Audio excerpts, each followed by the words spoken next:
يسأل السؤال الثالث الأخ أبو أنس من البحرين، يسأل عن حديث بورك لك في الموهوب وشكرت الواهب، وهو مما يذكر أنه من أدعية المباركة بالمولود، من جاءه مولود، هل ورد هذا النص في المباركة به؟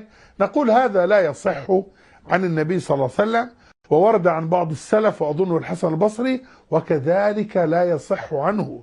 وإنما الصحيح في هذا الباب أثر عن بعض السلف الصالح ذكره الإمام الطبراني في كتاب الدعاء، أنه قال في من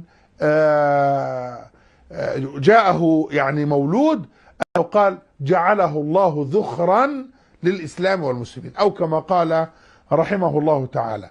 وهذا يذكرني الحقيقة بقضية أخرى أذكرها من باب الفائدة.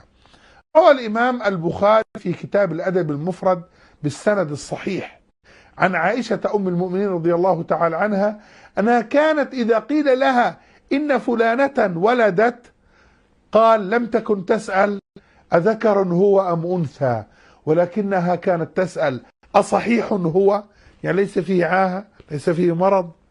هذا السؤال نحن لا نكاد نسأله، أول سؤال نسأله وتسأله نساؤنا وتسأله الكبيرات والصغيرات: ماذا رزقت؟ ماذا أنجبت؟ ذكر أم أنثى؟ هذا هدي الصحابة في شكر الله عز وجل على نعمة الولد.